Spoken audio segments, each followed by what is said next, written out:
शुरुआत जो है वो दूसरों से उम्मीद रखकर नहीं होती है। क्रांति की शुरुआत होती है खुद क्रांति बनने से।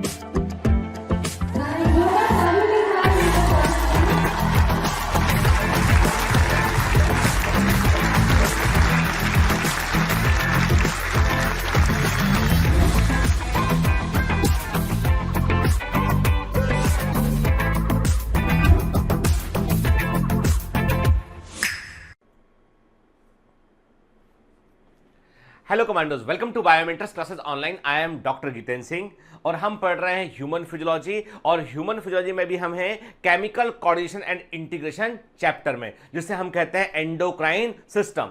This is one of the very very important chapter in entire human physiology. ऐसा कभी नहीं होता है कि नीट का पेपर बने, एम्स का पेपर बने और उसमें आपसे जो है वो हार्मोन्स के बारे में क्वेश्चन ना करें। ऐसा हो ही नहीं सकता है कि आप किसी भी ईयर का पेपर उठा के देख लीजिए, आपको एंडोक्राइनोलॉजी पर या एंडोक्राइन सिस्टम के ऊपर आपको क्वेश्चन जरूर मिलेगा। ठीक है, तो हम अभी तक क्या क्या देख चुके हैं इसमें? अभी तक हम देख चुके हैं इसमें कि हाइपोथैलेमस क्या होता है, कैसे एंडोक्राइन सिस्टम को वो नर्वस सिस्टम से कनेक्ट करता है। फिर हमने देखा कि पिट्यूटरी ग्लैंड के बारे में पढ़ा हमने कि पीयूष ग्रंथि से हार्मोन क्या निकलते हैं, कि किस प्रकार से जो है वो इंटरपिट्यूटरी जो है वो हार्मोन को रिलीज करती है, क्या होते हैं रिलीजिंग हार्मोन के, और फिर एंटरपिट्यूटरी के हार्मोन क्या काम करते हैं वो देखा हमने। फिर पोस्टरपिट्यूटरी के हार्मोन को देखा हमने। चलिए, आज पहले मैं आपसे कुछ क्वेश्चंस करूंगा जिनके आप कमेंट में आंसर मुझे लिख भेजेंगे, फिर हम आगे बढ़ते हैं।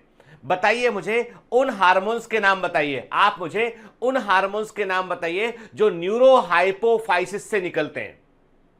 क्वेश्चन ध्यान सुनिए के, आप मुझे उन हार्मोन्स के नाम बताएंगे जो न्यूरोहाइपोफाइसिस से रिलीज होते हैं। फटाफट आंसर नाम बताइए के। ठीक, दूसरा आप बताएंगे मुझे कि प्रोलैक्टिन हार्मोन पिट्यूटरी ग्लैंड के किस हिस्से से निकलता है। प्रोलैक्टिन हार्मोन पिट्यूटरी ग्लैंड के एंटीरियर पार्ट से निकलता है, मिडिल पार्ट से निकलता है या पोस्टीरियर पार्ट से निकलता है, आप मुझे बतलाएंगे। के क्लियर?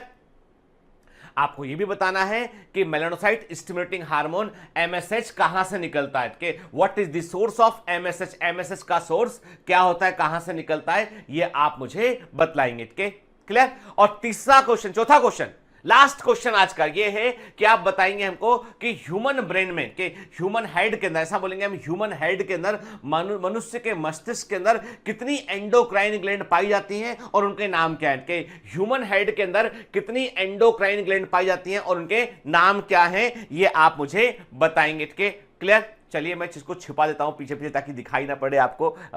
ऐसे ऐसे ऐसे छिपा देता हूं। ठीक है, चलिए आगे बढ़ते हैं फटाफट। हाँ ठीक, अब देखा तो नहीं ना आपने? हाँ ना, आपको आंसर करना उस प्रश्न का। ठीक है, चलिए, तो अभी हम क्या करते हैं, अभी हम जो है छोटा सा ब्रीफ रिव्यू करते हैं और फिर आगे बढ़ते हैं। तो हाइपोथैलेमस से निकलने वाले रिलीजिंग हार्मोन के बारे में हम जानते हैं कि जीएनआरएच गोनाडोट्रोपिन रिलीज हार्मोन के, कॉर्टिकोट्रोपिन रिलीज हार्मोन के, थायराइड रिलीज हार्मोन के, प्रोलैक्टिन रिलीज हार्मोन के, ग्रोथ हार्मोन रिलीज हार्मोन, ये सब हाइपोथैलेमस से निकलते हैं जो एंटरपिट्यूटरी ग्लैंड को अफेक्ट करते हैं। और उससे एंटरपिट्यूटरी ग्लैंड से क्या निकलता है? एफएसएच, एलएच निकलता है, एसीटीएच निकलता है, टीएसएच निकलता है, प्रोलैक्टिन निकलता है और जीएच निकलता है। ठीक है, फिर पोस्टरपिट्यूटरी से जो है एडीएच और ऑक्सीटोसिन जो है पोस्टरपिट्यूटरी ग्लैंड से निकलते हैं। ठीक है, क्लियर? तो हमने ये हार्मोन, मैं क्वेश्चन पहले कर चुका हूं, उनके आंसर करने हैं आपको, उसके बाद लेक्चर कंटिन्यू करना है ना। तो चलिए, तो अब हम एंटर और पोस्टरपिट्यूटरी के हार्मोन्स के बारे में समझे। पिछली क्लास में हमने एक एक हार्मोन के बारे में पढ़ा था कि किस हार्मोन का क्या इफेक्ट होता है, किस ऑर्गन को जाकर वो अफेक्ट करता है। यह भी कहा था मैंने आपसे कि पिट्यूटरी ग्लैंड जो होती है वो मास्टर ग्लैंड होती है जो पूरी कई सारी एंडोक्राइन ग्लैंड को कंट्रोल करती है। ठीक है, और पिट्यूटरी ग्लैंड को कंट्रोल कौन करता है? हाइपोथैलेमस कंट्रोल करता है। ठीक है, अब आपको बताना है उस बोनी डिप्रेशन का नाम क्या है जिसमें पिट्यूटरी ग्लैंड पाई जाती है। कि उस बोनी डिप्रेशन, बोन के अंदर प्रेजेंट वो छोटे से एक खांच का या डिप्रेशन का नाम क्या है जिसमें कि पिट्यूटरी ग्लैंड पाई जाती है और ये किस बोन में होता है? कि name of the bone, bone का नाम बताना है और उस बोनी डिप्रेशन को क्या कहते हैं ये बताना है। चलिए, है ना क्लियर? चलिए, अब आज बात करेंगे आज हम पीनियल ग्लैंड के ऊपर। इट इज अनदर ग्लैंड जो ब्रेन के अंदर प्रेजेंट है। हमने कहा जो हमारे ह्यूमन हेड में प्रेजेंट है। तो ह्यूमन हेड में क्या क्या था बेटा? हाइपोथैलेमस एंडोक्राइन ग्लैंड के समान काम कर रहा है, कि जो कंट्रोल कर रहा है किसकी? जो नर्वस सिस्टम और एंडोक्राइन सिस्टम का कनेक्टिंग हेड के। फिर पिट्यूटरी ग्लैंड वो भी हेड में प्रेजेंट है और पीनियल बॉडी जो होता है, पीनियल ग्लैंड वो भी हेड में पाई जाती है। तो यदि हम बात करें पीनियल ग्लैंड की, तो पीनियल ग्लैंड कहां देखने मिलती है? तो pineal gland is located in the on the dorsal side of the brain के।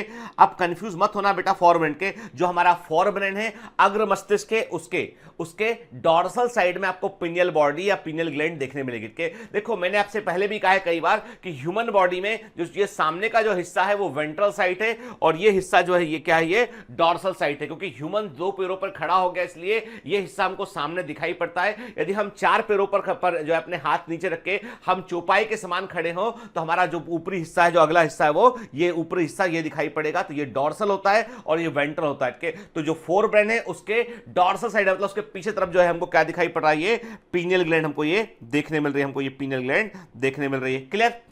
ठीक है। अब ध्यान देंगे बेटा के पीनियल ग्लैंड को हम कुछ और नाम से भी पुकारते हैं के पीनियल ग्लैंड के लिए कुछ और नाम भी हम यूज करते हैं। इसे हम जो है वो कॉनेरियम भी कहते हैं, इसको हम कॉनेरियम भी कहते हैं के इसे कॉनेरियम भी कहते हैं। इसे हम इपीफाइसिस सेरेब्री भी कहते हैं, इसे हम इपीफाइसिस सेरेब्री भी कहते हैं। तो भूलना नहीं बेटा। तो पीनियल ग्लैंड के दो और भी नाम है जो एनसीईआरटी में नहीं दे रखे हैं, वो नाम दिमाग में रखना है। तो पीनियल ग्लैंड को हम कॉनेरियम भी कहते हैं, इपीफाइसिस सेरेब्री भी कहते हैं, और ये छोटी सी एंडोक्राइन ग्लैंड होती है जो मोस्ट ऑफ द वर्टिब्रेट्स के ब्रेन में पाई जाती है। कहां प्रेजेंट है? देखो ये यहां प्रेजेंट है, दिख रही है आपको? छोटी सी स्मॉल एंडोक्राइन ग्लैंड होती है जो मोस्ट ऑफ द वर्टिब्रेट के ब्रेन में पाई जाती है। ठीक है, क्लियर? देखिए आप लोकेशन इसका, है ना? देखो बेटा आप कंपेयर करते हैं, हम हाइपोथैलेमस देख रहे हैं, कार्पस कैलोसम देख रहे हैं, पिट्यूटरी ग्लैंड को देख रहे हैं यहाँ पे हम, ठीक है, और हम थैलेमस देख रहे हैं, और देख रहे हैं आप ब्रेन स्टेम भी दिखाई पड़ा आपको। तो आप देख रहे हैं आप बिल्कुल पिछले जहां पे आपका फोर ब्रेन का पिछला हिस्सा होता है, ठीक वहां पर हम क्या देख रहे हैं? हमें वहां पर दिखाई पड़ रहा है क्या? हमें वहां पर दिखाई पड़ रही है पीनियल ग्लैंड जो है वो दिखाई पड़ रही है। ठीक है ना? क्लियर?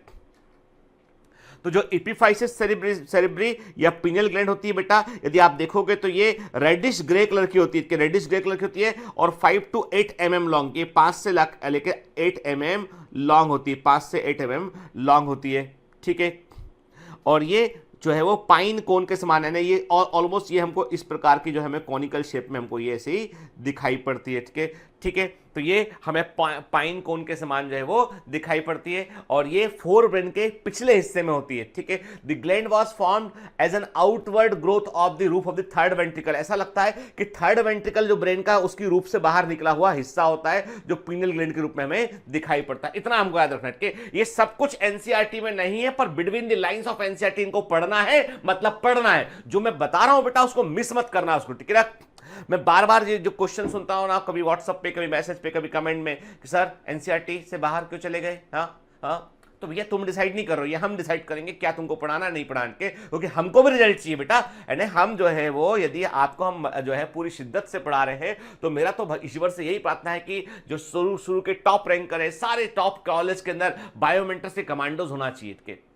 अब आप देखो बेटा, सिंपल सी बात है, आपको क्या लगता है? आपको लगता है कि ये सब कुछ फ्री नहीं है, इसके लिए आपको गुरु दक्षिणा देनी है, आपको सिलेक्शन देना है आपको अपना के, और आपको सिलेक्शन देना है बेटा अपना, और यही मेरी गुरु दक्षिणा, तभी नहीं तो आप गुरु के ऋण में हमेशा रहेंगे। कि याद रखिएगा कि यदि आप मुझे दिल से मानते हैं, सुनते हैं लेक्चर, तो आपके ऊपर एक कर्जा है मेरा के, वो कर्जा ये है कि वो गुरु दक्षिणा, और वो चुकाएंगे आप कैसे? उसको आप आपके सिलेक्शन से चुकाएंगे। आपके दोगे अपने टीचर को? नहीं दोगे?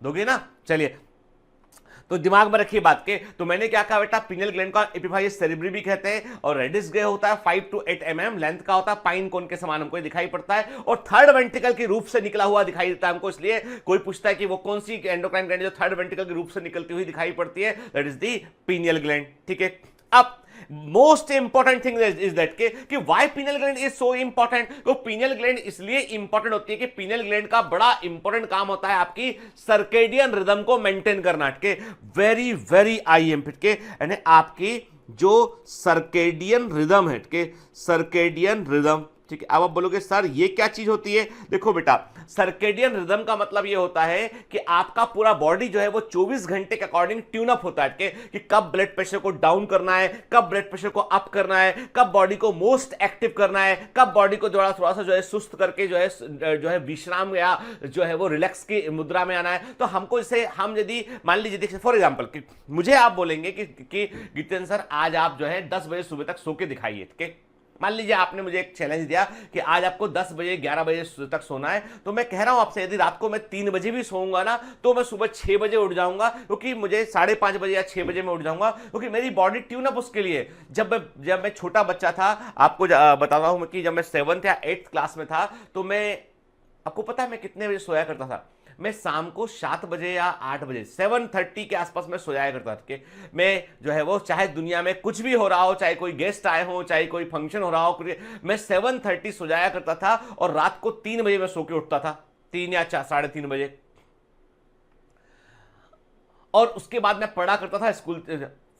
मतलब मुझे लगता है कि मैंने अपने आप को इतनी प्रताड़ना क्यों दी मैंने, लेकिन मैं ऐसा था। ठीक है, मतलब आप समझ लीजिए कि मेरा एक पुर्जा जो है दिमाग का, वो शुरू से बचपन से ही ढीला है, और कुछ ना कुछ तो केमिकल लोचा है उसके अंदर, है ना, वो मेरे और आपके बीच की बात है। तो मैं अपनी, मतलब मुझे पता नहीं, ऐसा लगता था कि जो है मुझे ये जो है वो अपने बचपन से एक फीलिंग थी कि जो जीवन है, जिन लाइफ है, वो एक ही बार मिलता है, और उस एक बार की लाइफ में हमें कुछ बेहतर करना है, कुछ ऐसा करना है कि हम कुछ अच्छा कर सके कि अपने आप से।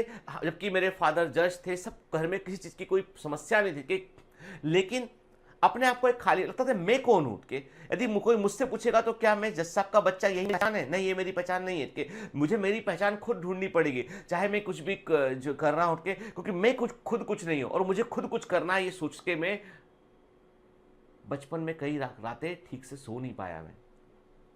मुझे नहीं मालूम है कि मैंने क्या अचीव किया, नहीं अचीव किया, लेकिन अभी भी मैं बहुत ज्यादा खुश नहीं हूं। लेकिन मैं इतना जानता हूं कि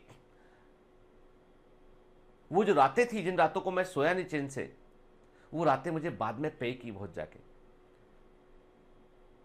जिंदगी में आपको जो है त्यागना पड़ता है, कई बार छोटे छोटे सुख त्यागने पड़ते हैं। जो स्मॉल सेक्रीफाइसेस होते हैं ना, ये बड़ी मंजिल को तय करते हैं आगे चलकर। चलिए, हालांकि मैं अपने पिताजी के बराबर सफल नहीं रहा। मेरे पिताजी बिल्कुल एक विलेज के गांव से थे, और गांव से निकल के वो जज बने, और उन्होंने जो है बहुत कुछ अचीव। मतलब उस जमाने में 4 किलोमीटर 5 किलोमीटर पैदल चलकर जाते थे, वो पानी गिरता था सड़क पे, रोड सड़कें नहीं होती थी, कीचड़ होता था, के जाते थे, और पैर धो के स्कूल के बाहर उसमें, और टाट पट्टी बिछा के चूते हुए स्कूल में पढ़े हैं। वो सरकारी स्कूल में अकेले बचपन में रह के बाहर पढ़े। मैंने इस स्टोरी भी हार्ट कनेक्ट में शेयर किया हुआ इसके बारे में। लेकिन मैं इतना जानता हूं कि जीवन में सफलता उन्हीं को मिलती है जो संघर्ष करते हैं, लगातार प्रयास करते हैं। तो चलिए लौट के वापस आते हैं एंडोक्राइन सिस्टम पे, सर्केडियन रिदम पर, कि आपका शरीर भी ट्यून होता है। जैसे मैंने आपसे कहा कि आप मुझे रात को सुलाएंगे तो भी मैं जल्दी उठ जाऊंगा अटके।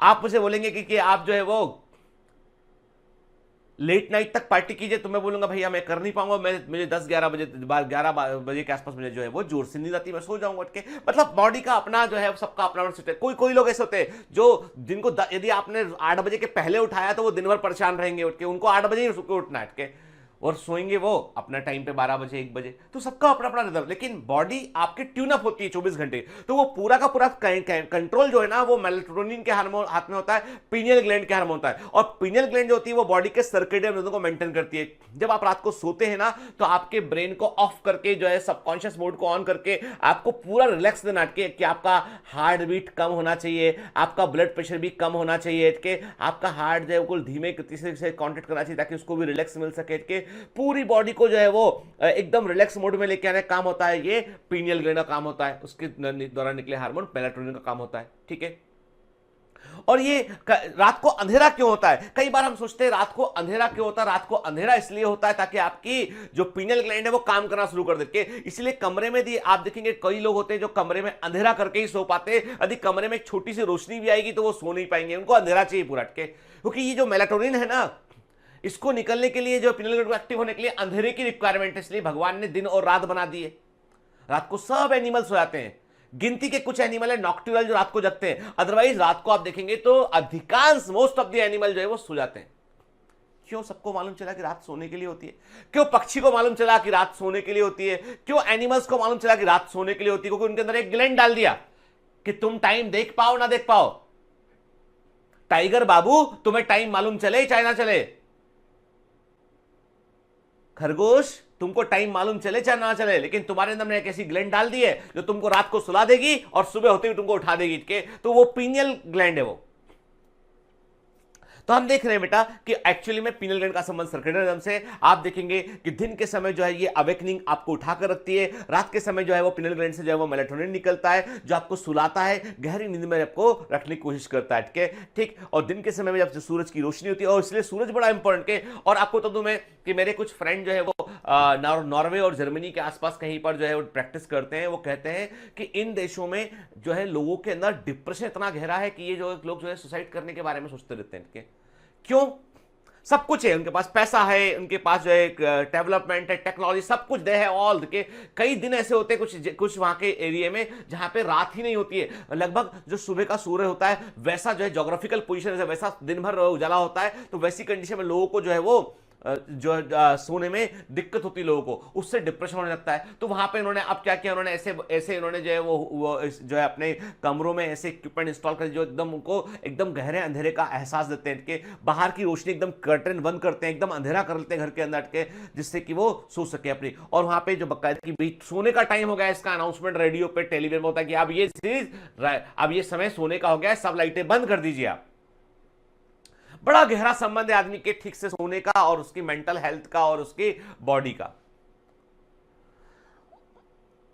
अब देखिए मैं आपसे लिख रहा हूं कि सर्केडियन रिदम, सुनो अब देखो इस चैप्टर को आप पढ़ रहे हो ना, और आप इस चैप्टर को पढ़ रहे हो एक ऐसे डॉक्टर से जो हार्मोन्स में ही डील करता है, तो आपको इस चैप्टर को बड़े ध्यान से सुनना पड़ेगा। बहुत सारी कहानियां भी मेरी सुननी पड़ेंगी और मुझे बर्दाश्त करना पड़ेगा। देखिए सर्केडियन रिदम की बात करें तो 12 बजे मिडनाइट होता है, ठीक है, हमने वाले जो है एकदम रात है कि मिडनाइट का समय। रात को 2 बजे हम सब लोग जो है वो डीपेस्ट स्लीप में होते हैं। याद रखिए कि जो रात को 2 बजे का समय ऐसा होता है जब हम लोग सब लोग जो है वो सबसे गहरी नींद में होते हैं, डीपेस्ट स्लीप में होते हैं।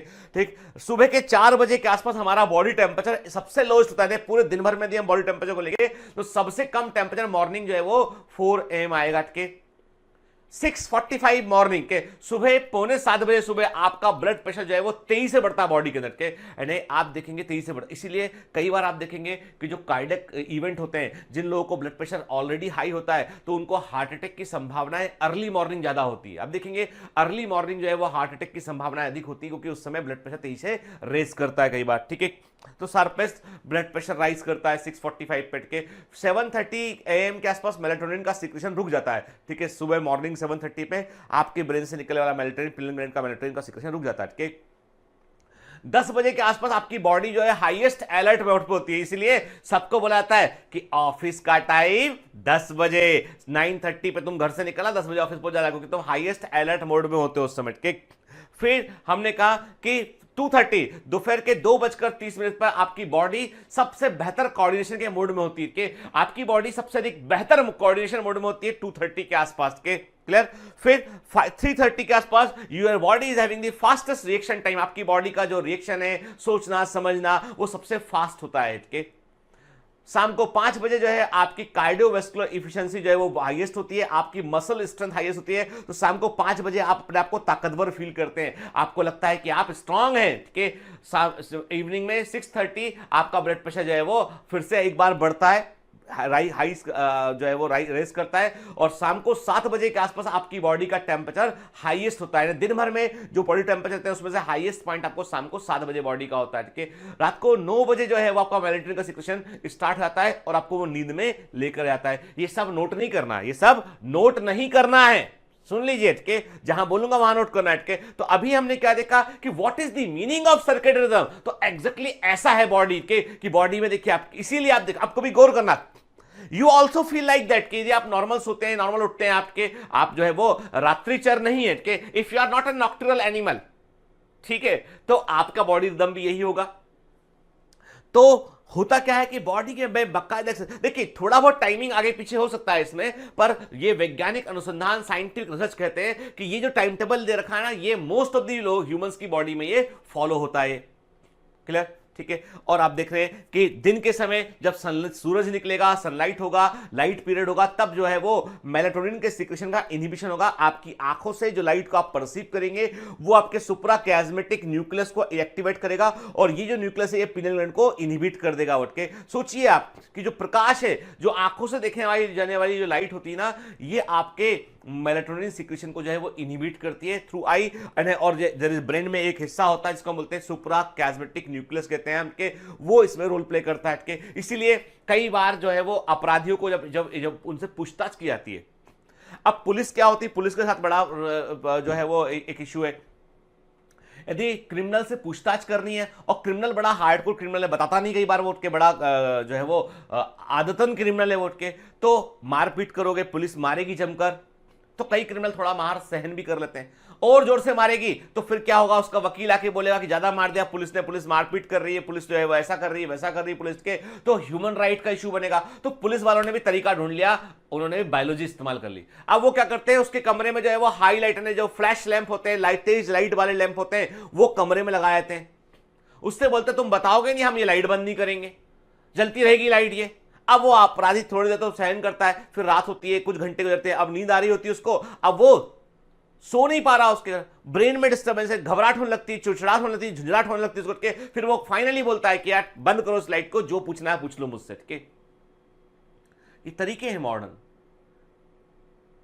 असल में ये सबका संबंध बड़ा गहरा संबंध बायोलॉजी से है। तो हमने क्या देखा बेटा, हमने देखा कि अब रात होती है तो रात को जो है आपकी आईज को लाइट अंदर अंधेरे की फीलिंग होगी, उसका अंधेरे का एहसास होगा। देन उसके बाद आपका पीनल ग्लैंड में से मेलाटोनिन का सिक्रेशन जो है वो जो बढ़ जाएगा आपके। तो देखिए हम क्या देख रहे हैं बेटा कि जो मेलाटोनिन है वो पीनल ग्लैंड से निकलता है and it regulates bodies internal sleep wake clock के। हम सबकी बॉडी में एक स्लीप वेक क्लॉक लगा हुआ है के। यदि मैं कहता हूं, और हमारा सबकॉन्शियस माइंड बेटा इतना स्ट्रांग है, हमारा सब माइंड इतना स्ट्रांग है कि आप एक प्रयोग करके देखिएगा, आप अपने आप को रात को सोते समय बोलेगा कि मुझे सुबह 5 बजे उठना है, मुझे सुबह 5 AM पर उठना है। 2-4 बार सोचिएगा आप, एकदम फ्रॉम डीपर थॉट सोचिएगा उसको और सो जाइएगा। आप देखेंगे कि 5 बजे शार्प आपकी नींद खुल जाएगी। क्यों?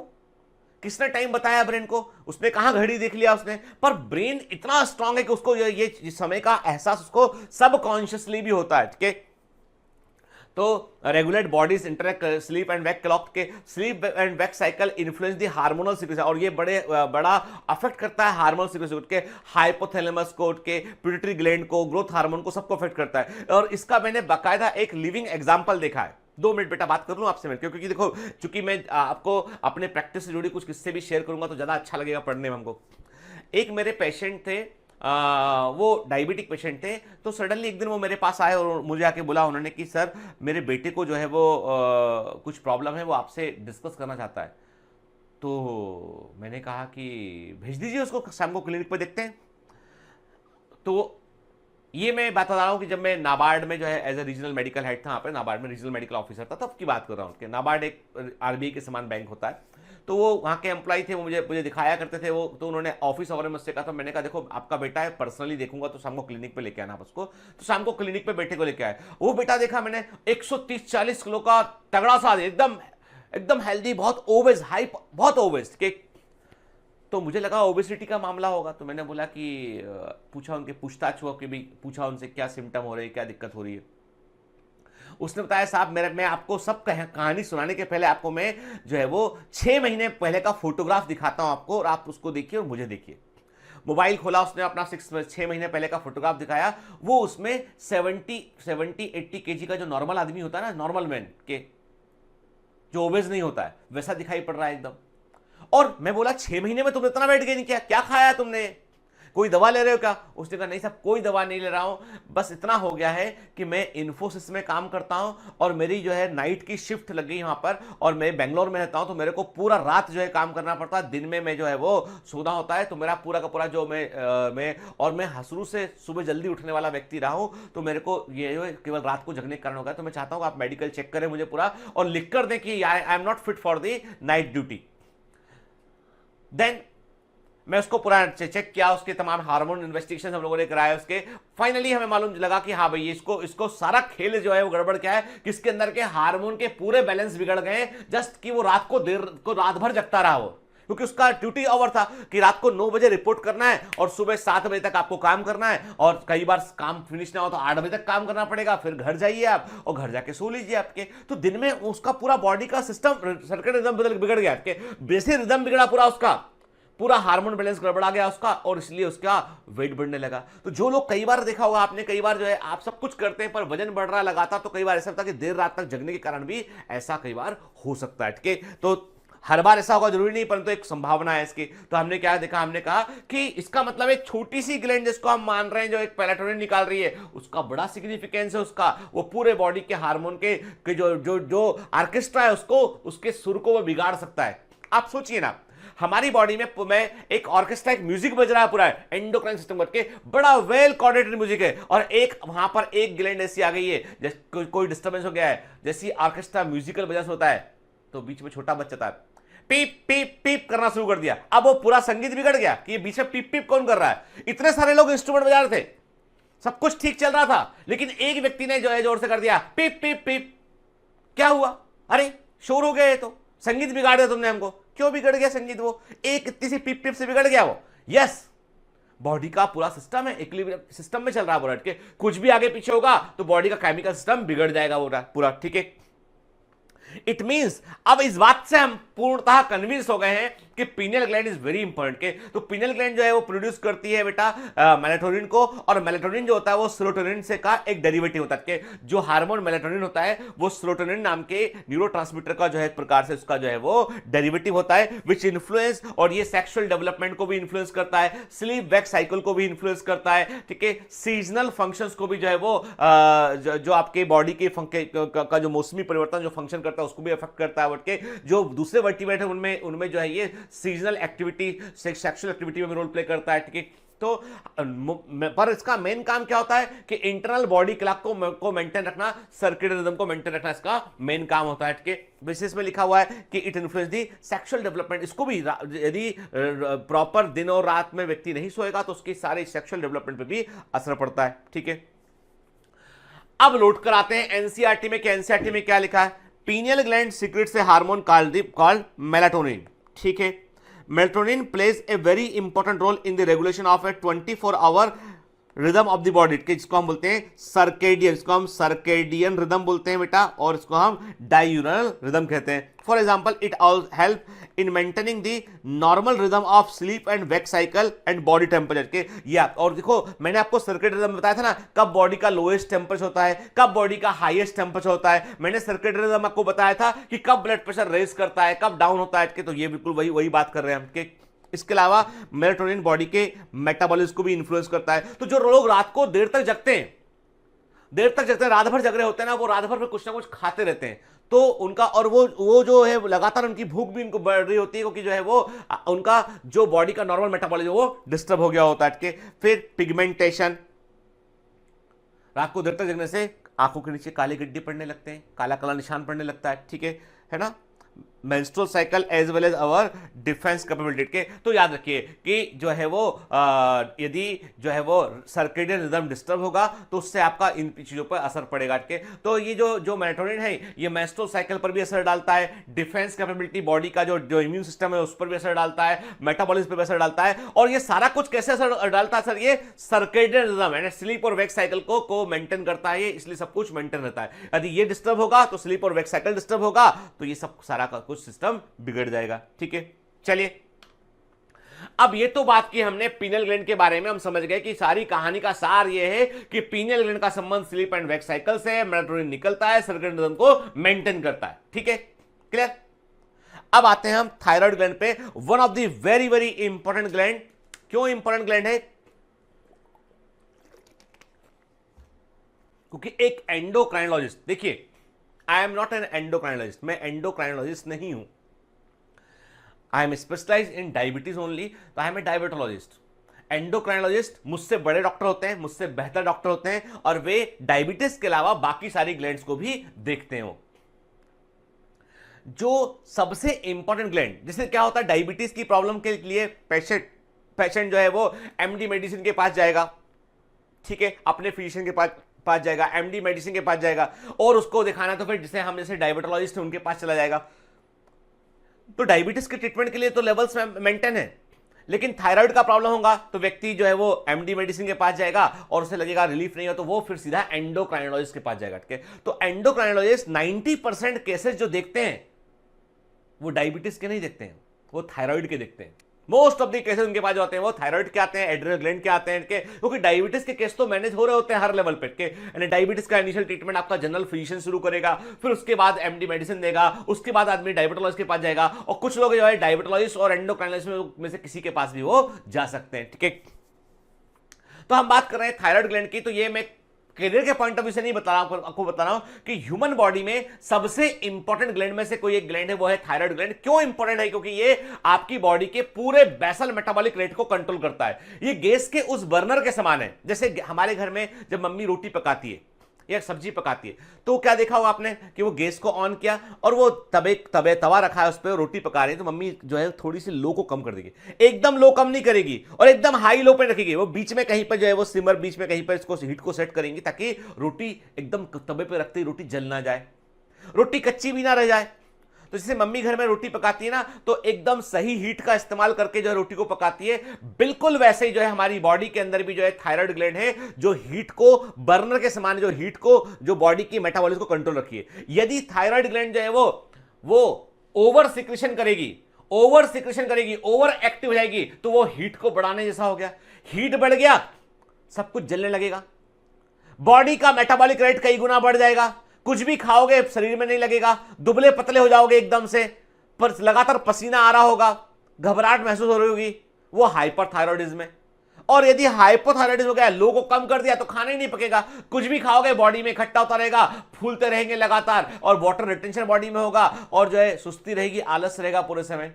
हाइपोथायरॉयडिज्म हो गया। इसलिए थायराइड क्या होता है, उसका सही लेवल बड़ा जरूरी होता है। यदि बॉडी को आपको मेटाबॉलिज्म को देखना है तो थायराइड का सही level is very very important. इसलिए सबसे कॉमन इन्वेस्टिगेशन जो होता है किसी बीमारी में, वो होता है थायराइड स्टिमुलेटिंग हार्मोन का। टीएसएच चेक करा लो भाई, मोटापा बढ़ रहा है टीएसएच चेक करा लो, दुबले हो रहे हो टीएसएच चेक करा लो, कुछ समस्या हो रही है जिसको समझ में नहीं आ रहा है टीएसएच चेक करा लो उठ के।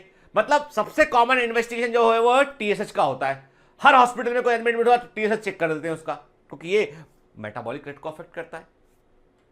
अब बोलोगे सर टीएसएच को बोल रहा आपने बार बार, अभी थायराइड बोल के टीएसएच बोल रहे हो, पागल समझा हमको क्या? टीएसएच तो पिट्यूटरी ग्लैंड से निकलता है। लेकिन मैंने कहा ना आपसे कि टीएसएच जो होता है it is indicative of the thyroid function. यदि थायराइड स्टिमुलेटिंग हार्मोन अधिक निकल रहा है, इसका मतलब थायराइड ग्लैंड कम काम कर रही है। भाई आपको बार बार बोलना पड़ता है पढ़ लो पढ़ लो पढ़ लो, मतलब आप कम पढ़ रहे हो, आप कम पढ़ रहे हो, तो बार बार बोल रहा हूं मैं पढ़ लो पढ़ लो पढ़ लो पढ़ लो। और यदि मैं आपसे बोल रहा हूं बेटा कितना पढ़ेगा, थोड़ा आराम कर ले, दिन भर से पढ़ रहा है, थोड़ा घूम के जा बाहर, मतलब आप ज्यादा पढ़ रहे हो, तो मैं क्या बोल रहा हूं आपसे, कम आराम कर लो, सो बेटा। आपने कहा सर मैं तो 2 ही घंटे सोऊंगा, मैंने नहीं बेटा 8 घंटे सोना चाहिए, 7 घंटे बोलूंगा ना, रोक रहा हूं आपको मैं, कम पढ़ने को नहीं बोल रहा हूं, कम हो गई मेरे तरफ से आपको कि मैं अब कम कर लो, ठीक है। क्यों? आप ज्यादा कर रहे थे काम। आई बात समझ में? तो वैसे ही जो है पिट्यूटरी ग्लैंड यदि टीएसएच को अधिक निकालती है, मतलब थायराइड ग्लैंड कम काम कर रही है, और पिट्यूटरी ग्लैंड यदि टीएसएच को एकदम बंद ही कर दी, बहुत ही कम निकाल रही है, वो मतलब ये थायराइड ग्लैंड काम बहुत ज्यादा कर रही है। आई बात समझ में? तो टीएसएच बड़ा इंपॉर्टेंट है इन्वेस्टिगेशन में, ये मैंने पिछली क्लास में भी कहा था आपसे। चलिए, क्योंकि देखो आप मुझसे एंडोक्राइन सिस्टम पढ़ोगे तो थोड़ी कहानी तो सुननी पड़ेगी, है ना, ठीक है। तो देखिए, तो हम क्या देख रहे हैं, हम देख रहे हैं कि हमारे नेक में जो है हमको थायराइड ग्लैंड दिखाई पड़ रही है, उससे लगा हुआ थायराइड कार्टिलेज है बेटा। आप देख रहे हैं थायराइड कार्टिलेज के one of the biggest cartilage में से एक होता है। फिर आप देखें थायराइड ग्लैंड हमारी जो है वो एच शेप्ड के, यदि आप इंग्लिश अल्फाबेट देखेंगे तो आपको ये ऑलमोस्ट एच के समान आपको जो है दिखाई पड़ेगी, ये आपको एच शेप दिखाई पड़ रही है। एक हिस्सा इसका ये है, 2 लोब दिखाई पड़ रहे हैं आपको, दोनों लोब आपस में कनेक्ट होते हैं ईस्थमस, ये जो कनेक्टर है वो ईस्थमस कहलाता है, इसे हम ईस्थमस कहते हैं उनके, तो एच शेप दिखाई पड़ रही है, ठीक है ना। This is the thyroid gland के, थायराइड कार्टिलेज के ठीक नीचे प्रेजेंटेड, ठीक है। देखिए आप है ना, ये देख रहे हैं हम एच शेप दिखाई पड़ रही है, थायराइड ग्लैंड दिख रहे हैं, ठीक है। तो इसका हम ये सामने से एंटर सामने से व्यू देख रहे हैं इसका, आपके सामने से में ये कैसी दिखाई पड़ती है, ठीक है, clear. The thyroid gland is composed of 2 lobe, thyroid gland में 2 लोब होते हैं, ठीक है,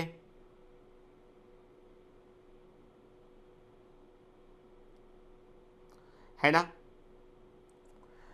विच is located on either side of the trachea, trachea के लेफ्ट राइट होते हैं इसके। Both lobe are interconnected with the thin flap of connective tissue called the isthmus, यह है isthmus, this is the isthmus, इससे कनेक्टेड के, और ये थायराइड के लोब देख रहे हो आप, है ना बेटा, ठीक, क्लियर।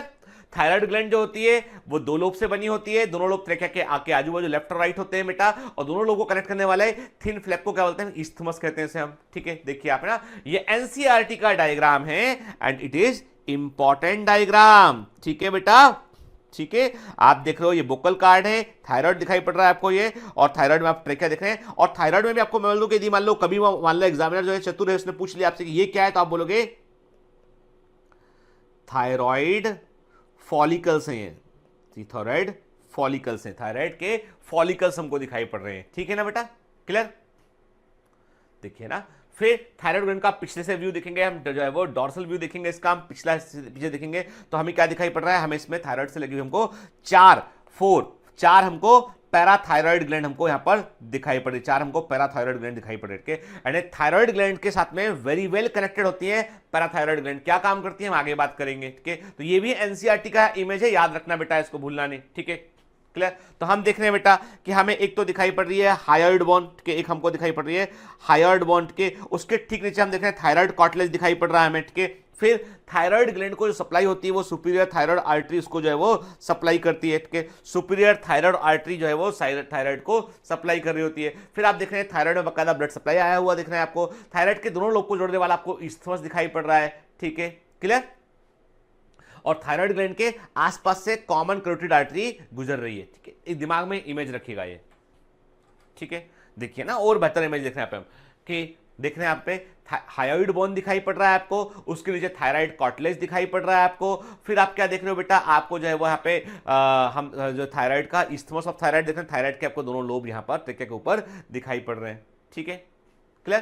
तो देखिए केवल और केवल थायराइड ग्लैंड को देखेंगे तो हमको ऐसा दिखाई पड़ेगा। ठीक है, और इसमें आप देखेंगे आपको बकायदा फॉलिकल सरफेस पर दिखाई पड़ रहे हैं, उभरे उभरे फॉलिकल दिखाई पड़ रहे हैं आपको। ये के दिस इज दी एग्जैक्टली कि थायराइड ग्लैंड जो है आइसोलेटेड देखेंगे तो हमको ऐसा दिखाई पड़ेगा। ये के और पलट कर देखेंगे इसको आपके एंड बैक व्यू से देखेंगे, वो फ्रंट व्यू था, वो ये क्या था, ये बेटा ये था फ्रंट व्यू, ये इसका फ्रंट व्यू है। ठीक है, और जब इसका बैक व्यू देखेंगे तो आपको वहां पे जो है चार आपको एक लोब में 2 पैराथायराइड ग्लैंड होते हैं और दोनों लोब में मिला के 4 पैराथायराइड ग्लैंड आपको दिखाई पड़ रहे हैं यहां पे। ये बैक व्यू है इसका, क्लियर?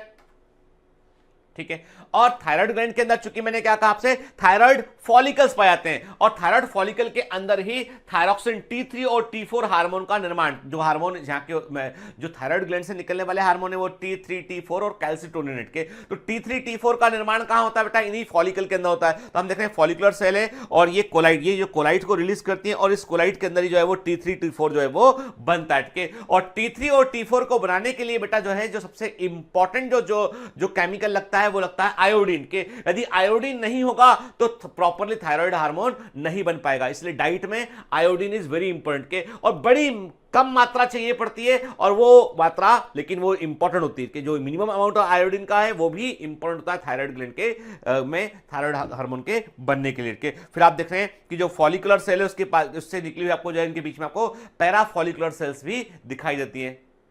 ठीक है, देख रहे हैं थायराइड ग्लैंड देख रहे हैं आप, और हार्मोन एंड आयोडीन मेटाबॉलिज्म। तो हम क्या देख रहे हैं, हमें थायराइड फॉलिकल दिखाई पड़ रहा है बेटा, और हम उसमें क्या देख रहे हैं बेटा कि फॉलिकुलर सेल जो होती हैं वो थायराइड हार्मोन को सिक्रीट करती है बेटा, और जो सी सेल होती है पैरा फॉलिकुलर जो हिस्सा होता है वो कैल्सिटोनिन को रिलीज करता है। याद रखिएगा बेटा, फॉलिकुलर सेल थायराइड के हार्मोन T3 T4 को रिलीज करती है, जबकि सी सेल जो होती है जो थायराइड में फॉलिकल्स के बीच में सी सेल पाई जाती है या पैरा फॉलिकुलर सेल पाई जाती है वो कैल्सिटोनिन को रिलीज करती है। और जो थायराइड फॉलिकुलर सेल के बीच में जो कोलाइड भरा होता है वो बेसिकली एक तरह का ग्लाइकोप्रोटीन होता है। कोलाइड इज ए ग्लाइकोप्रोटीन, ठीक है ना, वो एक तरह का ग्लाइकोप्रोटीन होता है, याद रख के, क्लियर? देखिए ना, तो आप देख रहे हैं ये आपको दिखाई पड़ रहा है बेटा कि थायराइड ग्लैंड से बनने वाला हार्मोन T3 एंड T4 के। गौर से देखिए इन हार्मोन T3 और T4 हार्मोन के केमिकल स्ट्रक्चर के अंदर आयोडीन शामिल है, इसलिए बगैर आयोडीन के ये हार्मोन नहीं बन सकते हैं, क्लियर? इसीलिए आयोडीन डिफिशिएंसी एक सीरियस इशू है बेटा, ठीक, मतलब यह है कि हम बोलते हैं ना आयोडाइज सॉल्ट का इस्तेमाल करना चाहिए, ठीक, कोई भी नमक ले किसी कंपनी का उसमें आयोडीन होना चाहिए, क्योंकि बड़ा है। और आपको बता दूं पहले के जमाने में ये अवेयरनेस नहीं थी और मालूम चला था पहले जो लोग ध्यान से मेरी बात सुनिए, हर बात जो कहता हूं वो एग्जाम में क्वेश्चन है। जो लोग पहाड़ी क्षेत्रों पर रहते हैं, जो लोग हिली एरिया में रहते हैं, उनमें आपको ग्वाइटर जो आयोडीन की कमी से होने वाली बीमारी है, ग्वाइटर या घेंगा रोग, हिंदी में घेंगा रोग बोलते हैं, ग्वाइटर या घेंगा रोग आयोडीन की कमी से होने वाली बीमारी है। उसमें थायराइड ग्लैंड कई गुना फूल जाती है क्योंकि वो हार्मोन को नहीं बना पाती है। तो टीएसएच क्या करता है, जब हार्मोन नहीं बनेगा तो टीएसएच मोर एंड मोर जो है वो रिलीज होगा, और जितना अधिक टीएसएच रिलीज होगा उतना थायराइड ग्लैंड को वो ग्रो करेगा। अब थायराइड ग्लैंड ग्रो कर रही है लेकिन थायरॉक्सिन जो है वो प्रॉपरली नहीं बन पा रहा है क्योंकि आयोडीन नहीं है। पहाड़ी क्षेत्रों पर जो लोग डाइट खाते हैं उस डाइट में जो है आयोडीन नहीं होता है, और जो लोग कभी भी आपको जो है वो आयोडीन, पहाड़ी क्षेत्रों पर आयोडीन नहीं मिल पाता है उनको, क्योंकि आयोडीन नेचुरली कहां होता है, आयोडीन नेचुरली होता है समुद्र के किनारे जो मैराइन जो सी फूड डाइट होती है उसमें होता है। ठीक है, मछली खाएंगे, ठीक है, क्रैब खाएंगे, जो नमक समुद्र से जो नमक निकलता है वो खाएंगे, तो उसके अंदर आपको आयोडीन प्रॉपर मात्रा में मिल जाएगा आपको। लेकिन होता क्या है कि जो लोग समुद्र के किनारे रहते हैं, जो कोस्टल एरिया में रहते हैं, जो लोग कोस्टल एरिया में रहते हैं, वहां पर आपको ग्वाइटर देखने नहीं मिलेगा, क्योंकि कारण ये है उसके पीछे, क्योंकि वो मछली खाते हैं, सी फूड लेते हैं, वो उनके सी सॉल्ट इस्तेमाल करते हैं, तो उनकी डाइट में नेचुरली आयोडीन पर्याप्त मात्रा में होता है। तो आपको समुद्र के किनारे कोस्टल एरिया में रहने वाले लोगों में आपको ग्वाइटर कम देखने मिलेगा आपको, जबकि पहाड़ी क्षेत्रों में रहने वाले लोगों में आपको मोस्टली ग्वाइटर देखने मिलेगा। मैदानी क्षेत्रों में रहने वाले लोगों में आपको ग्वाइटर देखने मिलेगा क्योंकि वो सी फूड नहीं ले पाते हैं। ठीक है, मछली खाएंगे तो रिवर की मछली खाते हैं वो लोग के, सॉल्ट लेंगे तो वो जो है वो जो प्रोसेस सॉल्ट सी से निकाल के उसको प्रोसेस करने के बाद बगैर आयोडीन मिलाया हुआ सॉल्ट ले लिया उन्होंने, तो उससे प्रॉब्लम होगा के। तो इसलिए गवर्नमेंट ने और डब्ल्यूएचओ ने इसको रिकमेंड किया कि भाई सॉल्ट के अंदर आयोडीन को मिला दो, क्योंकि कोई भी आदमी खाना खाते में नमक जरूर मिलाता है, और नमक में इतना आयोडीन होता है जितना आपकी बॉडी की रिक्वायरमेंट को पूरा कर सके वो। ठीक है, तो हमने देखा ये कि आपको दिखाई पड़ रहा है T3 एंड T4 जो थायराइड ग्लैंड के हार्मोन है, इन हार्मोन में आप देख रहे हैं कि इनके स्ट्रक्चर में आयोडीन शामिल होता है। क्लियर? ठीक है, और इसका मतलब ये कि एक हेल्दी थायराइड ग्लैंड के लिए आपको आयोडीन और जो है वो सेलेनियम की रिक्वायरमेंट होती है। एक केमिकल और मालूम चला है, selenium, that is also important with the iodine के, और ये बहुत ट्रेस अमाउंट में चाहिए पड़ता है। कोई भी चीज आप खाते हैं, हरी सब्जी खाते हैं, कुछ भी खाते हैं, उससे आपको इतना सेलेनियम मिल जाता है जो आपके थायराइड के फंक्शन के लिए काफी होता है, इसलिए आपको अलग से सेलेनियम लेने की रिक्वायरमेंट नहीं होती है। ठीक है,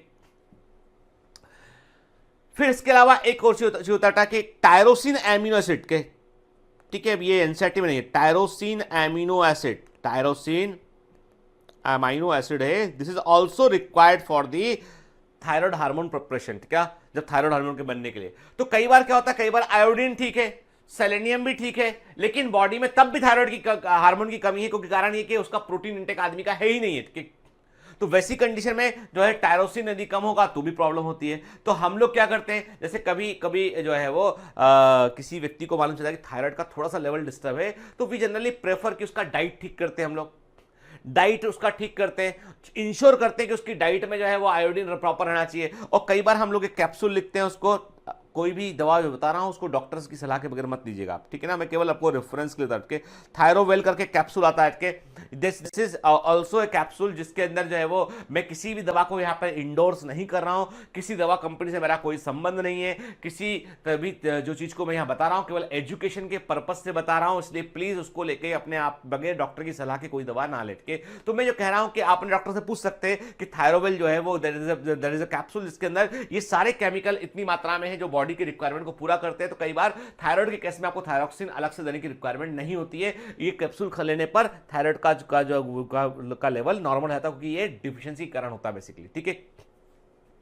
अगर डाइटरी प्रॉब्लम है तो this capsule can address the problem. ठीक है, अब dietary iodine is 75 to 80% concentrate in the thyroid gland के, जो भी हम आयोडीन लेते हैं उसका 75 से 80% तो थायराइड ग्लैंड के अंदर होता है के, जो नेक में होती है के। टू मच और too little can slow down the production of hormone के, तो मैंने आपसे कहा कि जो है वो आयोडीन का यदि मात्रा जरूरत से ज्यादा होगा तो भी प्रॉब्लम क्रिएट करेगा वो के। तो कुल मिलाकर बात ये है बेटा कि हम ये देखते हैं कि जो थायराइड ग्लैंड है वो थायराइड ग्लैंड के नॉर्मल फंक्शनिंग के लिए जो है आपके आयोडीन का होना जरूरी है। ठीक है, चलिए, तो हमने क्या देखा, हम देख रहे हैं यहाँ पे कि जो आपके जो हार्मोन है उसको बनाने में आयोडीन, देखिए आप है ना, आयोडाइड पोर्टर है जो कि वास्तव में ब्लड से आयोडीन को अंदर लेके आ रहा है। कहाँ पे, जो आपकी फॉलिकुलर सेल है, जो फॉलिकुलर सेल है उसमें आयोडीन को अंदर लिया गया, उसमें फिर उस आयोडीन में जो है वो जो सिक्रेटरी वेसिकल होते हैं जिनके अंदर जो है वो थायरोग्लोबिन प्रिकर्सर होता है, वो आयोडीन के साथ में जुड़ने के बाद में फिर क्या बना बेटा, फिर उसके बाद में जो है बाकायदा आपका थायराइड के हार्मोन बन के बाहर रिलीज होते हैं। ठीक है ना, क्लियर? ठीक है। फिर हमने थायराइड के हार्मोन बनेंगे क्या, T3 T4 बनेंगे और वो रिलीज होंगे, ठीक है। लेकिन उसके पहले क्या होगा कि देखिए क्या हुआ कि आयोडीन जो है वो सेल के अंदर आया और आयोडीन जो है वो वास्तव में जो थायरोग्लोबिन प्रिकर्सर से जुड़ने के बाद थायरोग्लोबुलिन बना, और थायरोग्लोबुलिन जो है फाइनली जो है वो उसके प्रोटीन कंटेंट को चेंज किया गया उसका, और उससे उसको T3 T4 के फॉर्म में बाहर रिलीज किया गया। Clear? The thyroid gland is composed of follicles and stromal tissue। अब आप समझ गए बात को, ठीक है। Each thyroid follicle is composed of follicular cell enclosing a cavity, और उस कैविटी में क्या भरा होता है, जो अंदर कोलाइड भरा होता है वो बेसिकली ग्लाइकोप्रोटीन प्रकृति का होता है।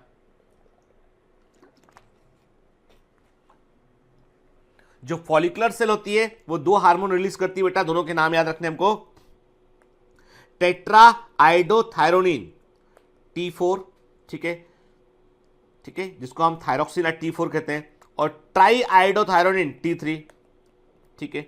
तो देखिए जो फॉलिकुलर सेल होती है वो दो हार्मोन रिलीज करती है, टेट्रा आइडोथायरोनिन और जिसको हम थायरोक्सिन या टेट्रा आइडोथायरोनिन कहते हैं, T4 कहते हैं। दूसरा होता है ट्राई आइडोथायरोनिन T3, ठीक है।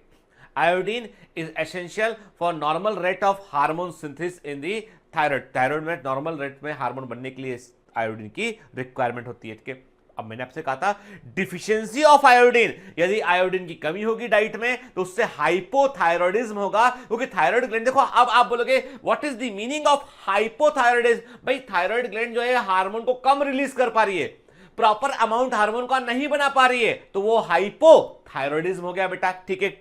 और इसमें क्या होगा, थायराइड ग्लैंड का साइज बढ़ जाएगा। अब आप बोलोगे सर जब सिक्रेशन कम कर रही है तो साइज बढ़ क्यों रहा है, क्योंकि बेटा जैसे जैसे T3 T4 का लेवल कम होगा तो इसका इंडक्शन जाएगा पिट्यूटरी ग्लैंड को, और पिट्यूटरी ग्लैंड क्या करेगा, वो रिलीज करेगा मोर TSH के, और ये मोर TSH को रिलीज करेगा। ये TSH कहां पर काम करेगा, ये थायराइड ग्लैंड पे ये काम करेगा, थायराइड ग्लैंड के ऊपर काम करेगा और उसको बोलेगा कि साइज बढ़ाओ अपना, हार्मोन कम है T3 T4। तो होता क्या है बेटा कि देखो वो क्या है, ये जो थायराइड स्टिमुलेटिंग हार्मोन है ये थायराइड ग्लैंड पे फॉलिकल पे आके काम करेगा और उनकी नंबर बढ़ने लगेगा, तो थायराइड ग्लैंड साइज बढ़ने लगेगी।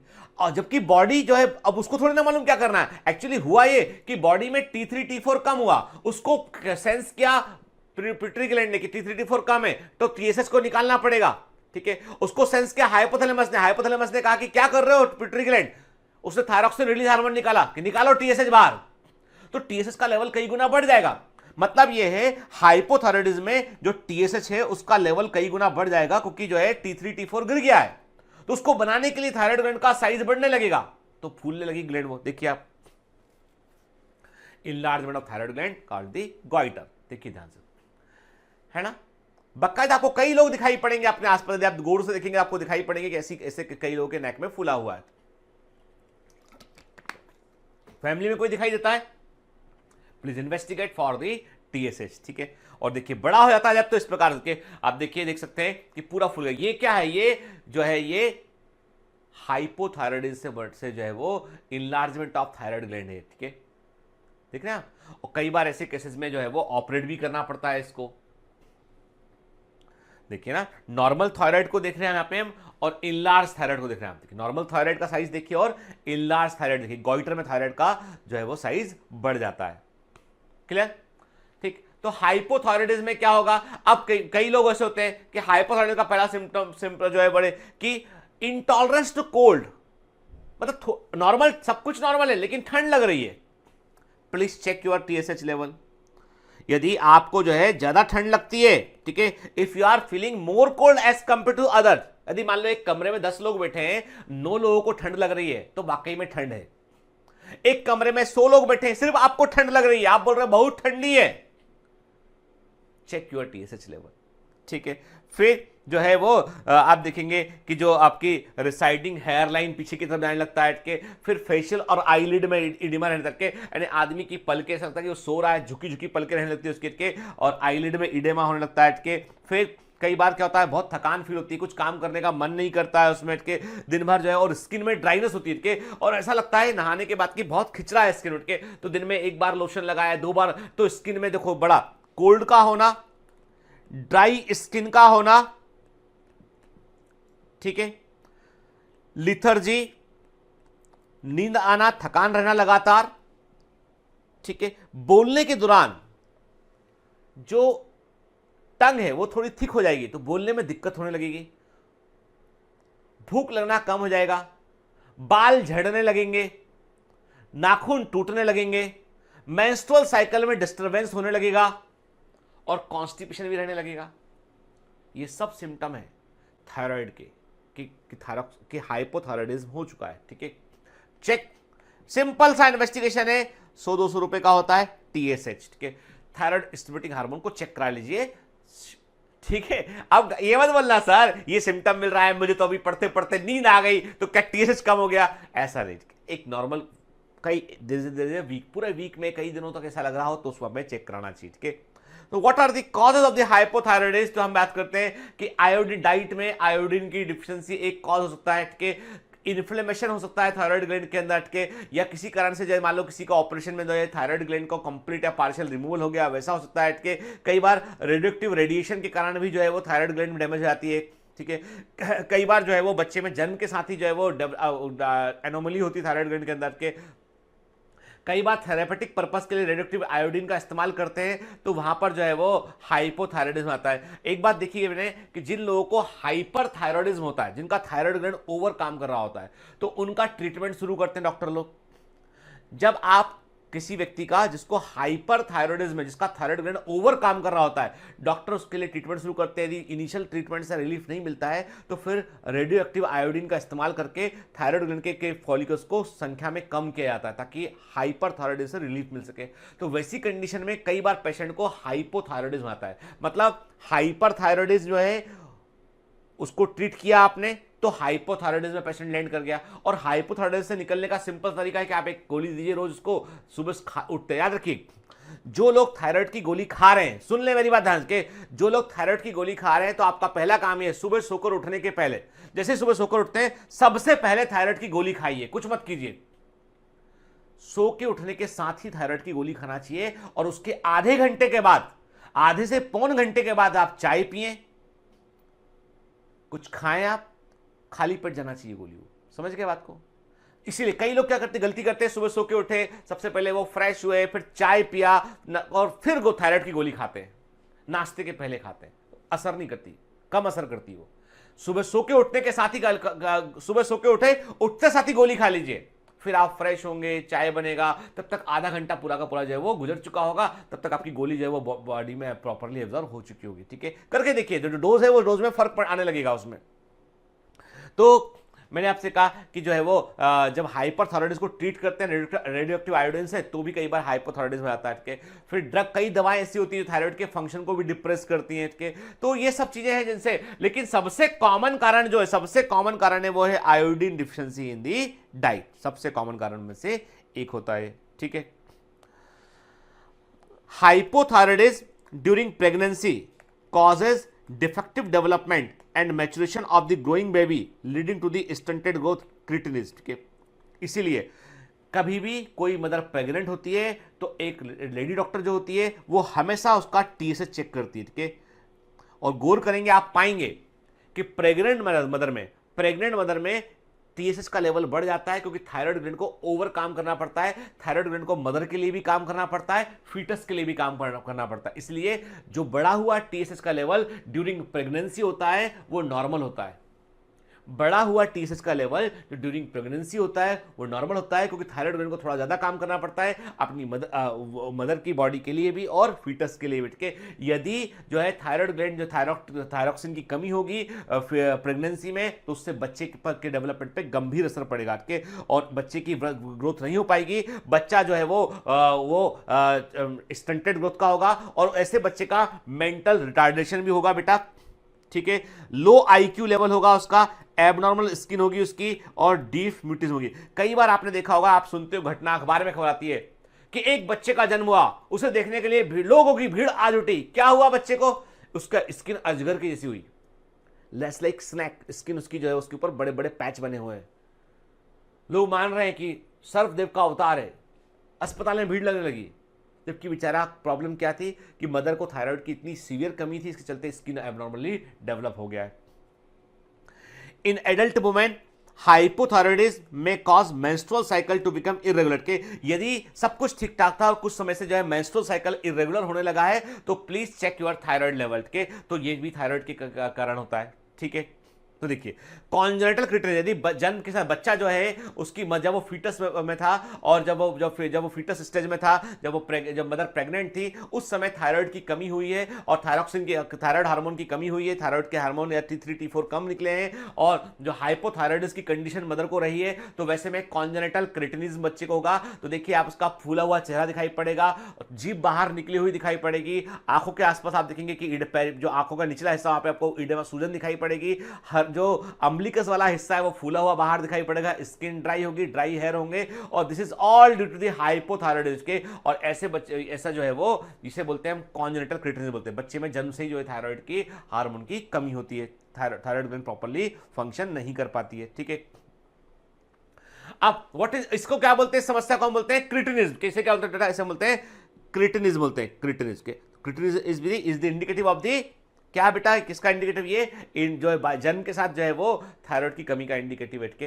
तो लेक ऑफ, देखो क्यों होता है cretinism, lake of thyroxine from birth, के जन्म के साथ थायरॉक्सिन की कमी होती है, बिफोर बर्थ मतलब प्रेगनेंसी के दौरान भी कमी होती है के, could be from the lack of thyroid gland, हो सकता है बच्चे में by birth thyroid gland develop ही ना हुआ, के lack of iodine in mother में की बॉडी में आयोडीन था ही नहीं, तो इसके चलते बच्चे का थायराइड ग्लैंड काम ही नहीं कर पाया के। ठीक, इससे जो है वो बड़े इरिवर्सिबल मेंटल डिफेक्ट होते हैं, इससे बच्चे की ग्रोथ नहीं प्रॉपर नहीं हो पाती, कई सारे ऑर्गन बच्चे में डेवलप नहीं कर पाते हैं।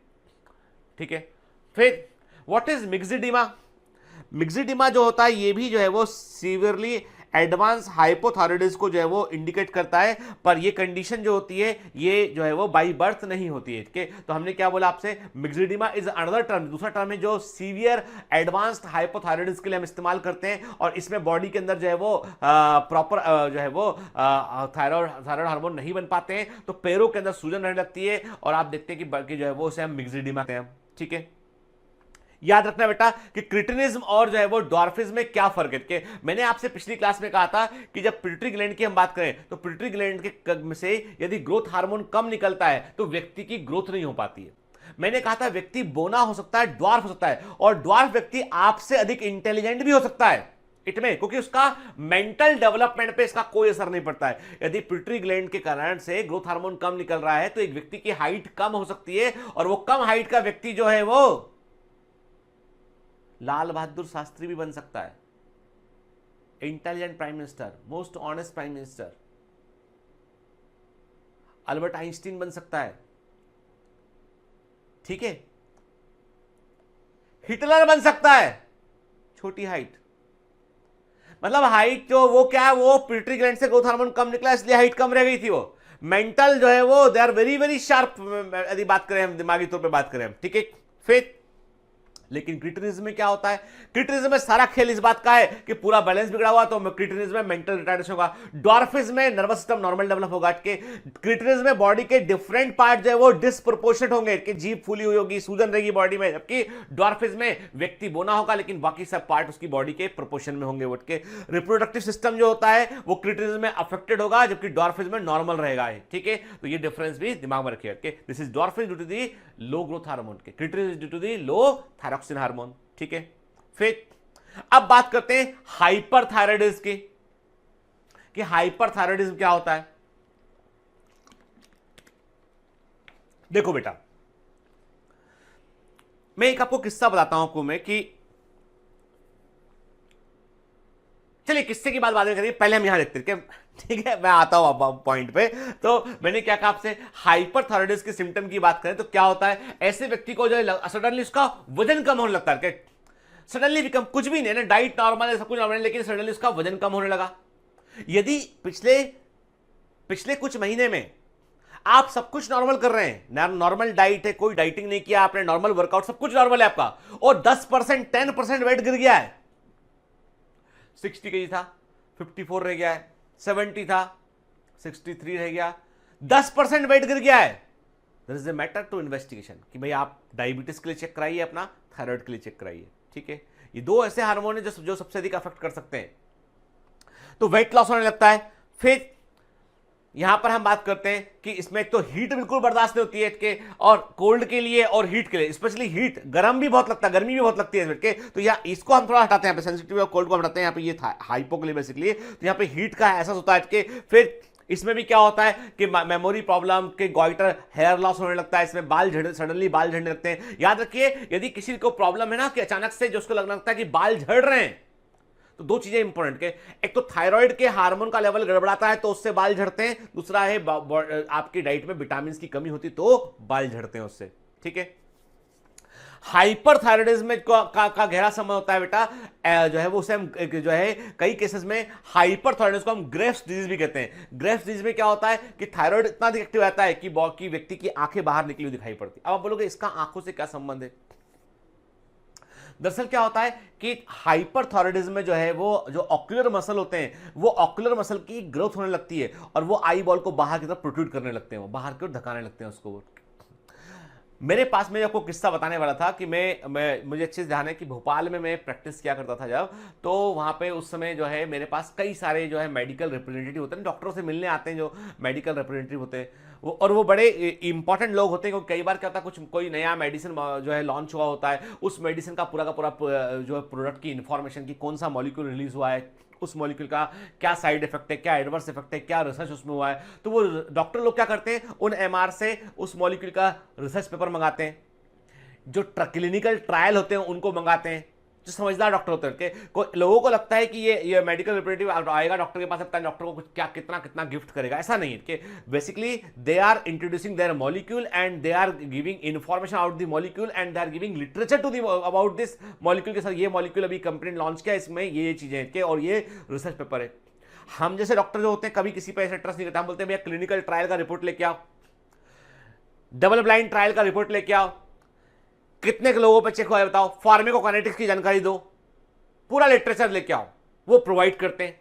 तब वक्त मिलता है पढ़ते हैं, फिर उस दवा को हम इस्तेमाल करना शुरू करते हैं, लगता है हाँ ये दवा पहले वाली दवा से बेहतर है तो उसको यूज करते हैं। तो मेरे पास एक बड़ी मल्टीनेशनल कंपनी है, उसकी एमआर मेरे पास आया करती थी और वो भी जो है वो कई सारे जो है डायबिटीज की दवाओं में वो डील करती थी। तो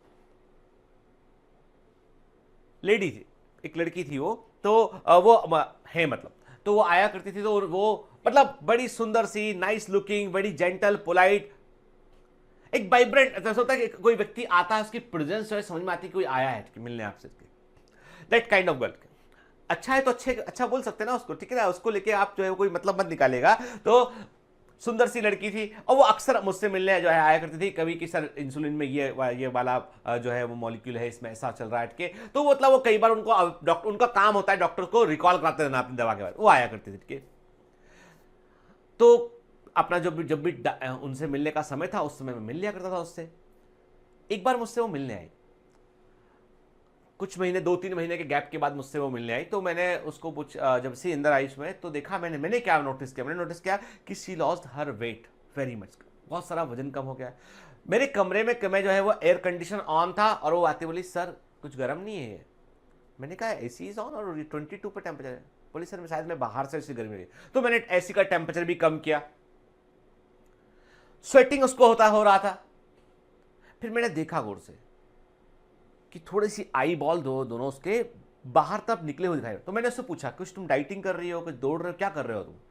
नहीं सर कुछ नहीं कर रही हूँ, पता नहीं कुछ दिन से परेशान हूँ मैं, मेरा वजन भी कम हो रहा है, सब कुछ खा रही हूँ मैं, मम्मी ने वो लड्डू भी बना के दिए थे वो भी मैं खाती हूँ, सब कर रही हूँ, लेकिन पता नहीं मेरे को क्या हो गया अभी। मैंने कहा ऐसा है, तुम्हारा ज्ञान हम बाद में लेंगे, तुम बताने आए इंसुलिन का ज्ञान वो बाद में लेंगे, तुम पहले जाओ हमारे बाहर रिसेप्शन पे, वहां ब्लड सैंपल दो अपना। बोले सर ब्लड सैंपल? मैंने कहा अभी सैंपल दो, हम उसको इन्वेस्टिगेट कराएंगे।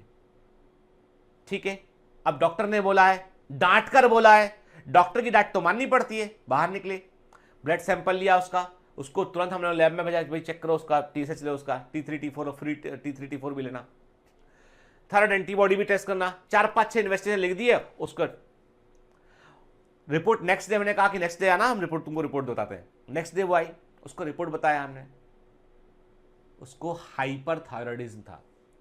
Then I refer her to the top most endocrinologist in Bhopal, जो सबसे टॉप के एंडोक्राइनोलॉजिस्ट हैं doctor Jindal, he is one of the best doctor in endocrinology field throughout the India के, वो उनको मैंने रेफर किया, उन्होंने फिर उसको ट्रीट किया हाइपरथायरॉयडिज्म के लिए।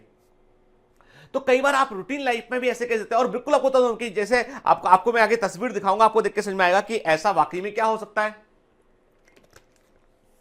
तो हम देख रहे हैं बेटा यहाँ पे ग्रेव्स डिजीज के बारे में, तो मैंने आपसे कहा देखिए क्या हो जाता है कि नॉर्मली अब ये सारा खेल मैंने आपसे बताया ना कि एवरीथिंग इज डिपेंड अपॉन कि यदि T3 T4 जो है वो अधिक मात्रा में निकल रहे हैं, बहुत अधिक मात्रा में निकल रहे हैं, तो ये इनहिबिट करेंगे, TSH को इनहिबिट करेंगे, इसका वॉल्यूम कम होने लगता है।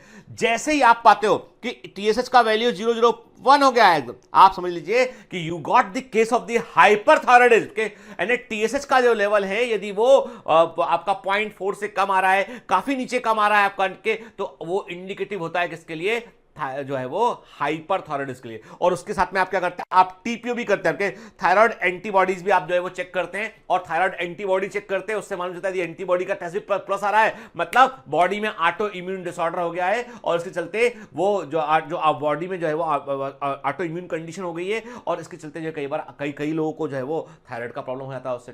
तो एक्चुअली में जो हाइपरथायरॉयडिज्म होता है ये शो करता है। तो मैंने आपसे क्या कहा, TSH is very important indicative for this, ठीक है। तो what are the causes of the hyperthyroidism, तो मैंने कहा कई बार थायराइड ग्लैंड में एक इंजरी होती है और वो उसको रिकवरी में थायराइड ग्लैंड का साइज कई गुना बढ़ जाता है, कुछ मेडिकेशन भी इसको प्रमोट करती है, कई बार वंशागतीय हेरिडिटरी भी होता है, कई बार थायराइड ग्लैंड में इन्फ्लेमेशन उससे भी होता है, फिर हार्मोनल चेंजेस के चलते भी ऐसा होता है, कई बार के इरेगुलर सेक्स लाइफ हुआ, मिसकैरेज हुआ, प्रेगनेंसी हुआ, that are also causes but not the major causes के। फिर कई बार डैमेज होता है पिट्यूटरी ग्लैंड को, उसके कारण भी ऐसा हो सकता है कि फिर इन्फेक्शस डिजीज यानी पिट्यूटरी ग्लैंड से अधिक TSH निकल रहा है, वो भी हाइपरथायरॉयडिज्म कर सकता है, ठीक। फिर हम क्या देख रहे हैं बेटा कि इन्फेक्शस डिजीज के कारण भी ऐसा होता है, कई बार सीवियर नर्व शॉक में भी ऐसा होता है। देयर आर मल्टीपल रीजन, के एक कारण नहीं होता है, कई सारे कारण जो है वो हो सकते हैं हाइपरथायरॉयडिज्म। ये सब रटना नहीं है आपको, रटना नहीं, आपको केवल NCERT का कंटेंट दिमाग में रखना बेटा, ठीक है। तो क्या हो रहा है इसमें, सिम्टम क्या आ रहा है, इनटॉलरेंस टू हीट के, लगातार गर्मी लग रही है, ऐसा लगता है पंखा या एसी के साथ बैठे रहे, या पंखे पर ऊपर पंखे पर ही जाके बैठ जाए, या एसी के वेंट में जो है सिर डालने अपना के, तो ऐसी गर्मी लग रही होती है। और फाइन और स्ट्रेट हेयर हो गए होते हैं, सीधे बाल हो गए होते हैं, पतले बाल होने लगते हैं, झड़ने लगते हैं, आंखें बाहर निकल जाती है, चेहरे पर फ्लशिंग है, लगभग जो है पसीना निकलता दिखाई पड़ता है, चेहरा लाल लाल दिखाई पड़ता है, थायराइड का साइज बढ़ जाता है, टेकिकार्डिया, आपका हार्ट बीट अधिक बढ़ा हुआ आएगा, आपका सिस्टोलिक ब्लड प्रेशर बढ़ जाएगा, वेट लॉस होने लगेगा, मसल पतले होने लगेंगे, ठीक है, डायरिया, अक्सर डायरिया रहने लगेगा व्यक्ति को, और मेंस्ट्रुअल डिस्टर्बेंसेस हो जाएंगे कि ये सब के सब जो है वो सिम्टम होते हैं हाइपरथायरॉयडिज्म के, ठीक है। और व्यक्ति की आंखें ऐसी दिखाई पड़ती, ऐसा लगता है कि कोई मृत व्यक्ति जीवित हो गया है, तो इसलिए बोलते हैं कब्र से निकला हुआ व्यक्ति के, इसलिए इस बीमारी को नाम दिया गया Graves disease. It is connected with the hyperthyroidism, ठीक है बेटा, क्लियर क्लियर। चलिए फिर due to cancer of the thyroid gland और due to development of nodule of the thyroid gland, the rate of synthesis and secretion of the thyroid hormone is increased to abnormal high level, leading a condition called the hyperthyroidism के which adversely affect the body physiology। ये NCERT में लिखा है, simple सी बात के कभी कभी thyroid gland में कैंसर हो जाता है, कभी कभी उसमें जो है नोड्यूल्स का डेवलपमेंट हो जाता है, और इसके चलते जो है थायराइड हार्मोन का सिंथेसिस और सिक्रेशन बढ़ जाता है, कई गुना एबनॉर्मली बढ़ जाता है, उसके चलते जो है हाइपरथायरॉयडिज्म की कंडीशन होती है, और इससे बॉडी फिजियोलॉजी वो एडवर्सली अफेक्टेड होती है, ठीक है। याद रखिए थायराइड एंटीबॉडी जो होते हैं थायराइड ग्लैंड को हिस्से को डैमेज करते हैं, ओके। तो मोस्ट ऑफ द केसेस में थायराइड के जो एंटीबॉडी जब बढ़ जाते हैं ना, तो वो हाइपोथायरॉयडिज्म को क्रिएट करते हैं, ठीक है, हॉशिमोटो डिजीज। तो अभी क्या देख रहे हैं हम देख रहे हैं हेल्दी थायराइड और दी हाइपरथायरॉयडिज्म। देखिए आप आंखों पे भी असर पड़ रहा है, बल्जिंग आई जो है बड़ा प्रोमिनेंट फीचर होता है इसका, bulging I is one of the prominent feature होता है इसमें, ठीक है, ठीक। यानी ग्वाइटर से पहले आपको बल्जिंग आई दिखने लगती है, देखिए आप देख रहे हैं अब कैसे हुआ, देखो देख रहे हैं आई मसल जो है वो सोलन हो जाती है, सूज जाती है, सूजन आती है उनके अंदर, स्टिफ हो जाती है वो उठ के, और इसलिए आंखें बाहर की ओर निकली हुई दिखाई पड़ती है। तो व्हाट हैपन, देखिए आप ऊपर वाले इमेज देखिए, आप हेल्दी आई का मसल देखिए आप, और नीचे आप जो है ग्रेव्स ऑप्थेल्मोपैथी जो होती है ग्रेव्स डिजीज में जो आई मसल ऑक्यूलर मसल, उसको देखिए आप क्या देख रहे हैं आप कि आप जो है आप देख रहे हैं कि आपका जो मसल्स हैं वो साइज में बढ़ाते हैं, और कई बार दिखाई देने में भी प्रॉब्लम आदमी को होने लगती है, क्योंकि ऑप्टिक नर्व जो है वो दब जाती है उसके कारण, मसल्स के बढ़ने के कारण। हट के, और आई को बाहर की तरफ वो फॉरवर्ड कर देती, धका देती बाहर की, इसलिए आई आंखें बाहर निकली हुई दिखाई पड़ती हैं। ठीक है। Thyroid hormone play an important role in the regulation of the basal metabolic rate. मैंने आपसे कहा ना कि ये गैस बर्नर के समान है, यानी बॉडी का जो मेटाबॉलिज्म है वो थायराइड हार्मोन ही कंट्रोल करते हैं।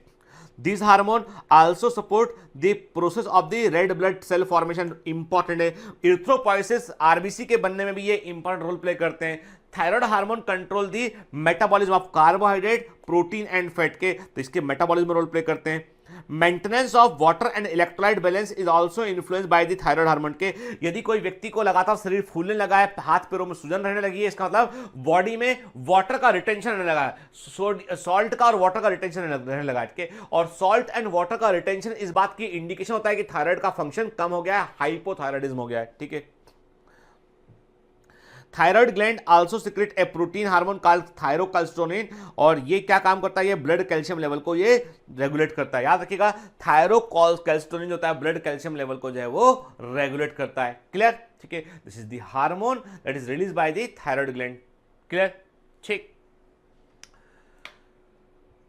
है। तो हमने देखा ये थायराइड ग्लैंड के बारे में देखा। अब नेक्स्ट क्लास में हम बेटा बात करेंगे, नेक्स्ट क्लास में हम बात करेंगे पैराथायराइड ग्लैंड के बारे में बात करेंगे, कैल्शियम मेटाबॉलिज्म के बारे में बात करेंगे कि कैल्सिटोनिन और पैराथार्मोन कैसे मिलकर कैल्शियम लेवल को कंट्रोल करते हैं, उसके बारे में बात करेंगे हम के। तो कैल्शियम मेटाबॉलिज्म और पैराथायराइड हार्मोन को हम पैराथायराइड ग्लैंड को हम अगली क्लास में देखेंगे। तो मुझे पूरी उम्मीद है कि क्लास में मजा आ रहा हो, ऐसा लगना चाहिए डॉक्टर वाली फीलिंग आना चाहिए कि आपने कुछ जाना है। अब आप देखना, मैं कह रहा हूं आपसे, अपने आसपास चलने वाले लोगों को आप देखेंगे गौर से, गला तो नहीं फूला है, आंख तो बाहर नहीं निकली है, ठीक है ना, समझ गए। तो चूंकि डॉक्टर जो होता है, डॉक्टर की ऐसी चीजें होती है, डॉक्टर से कोई मिलता है ना।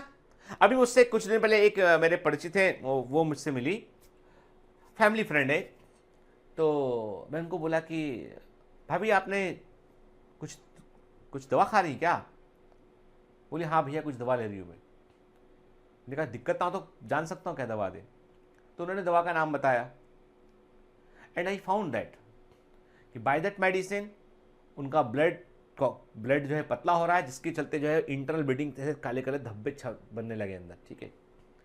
फिर मैंने उनका मेडिसिन चेंज किया। तो कई बार डॉक्टर जो है आपसे, आप जिसको डॉक्टर जानते हैं वो नॉर्मली भी मिलता है ना आपको, तो आपके बारे में वो जान जाता है कि क्या इंक्वायरी करनी, वो नजर उसकी, जैसे पुलिस वाला होता है, पुलिस वाले को सब अपराध दिखते हैं कि ये इसने तो नहीं किया, इसने तो नहीं किया, इसने। डॉक्टर को सब बीमार लगते हैं, ये तो नहीं बीमार, ये तो नहीं बीमार, ये तो नहीं बीमार। ठीक है, सबका इलाज कर दूं मैं। चलिए, तो पढ़ते रहिए, मेहनत करते बेटा, ऑल द बेस्ट।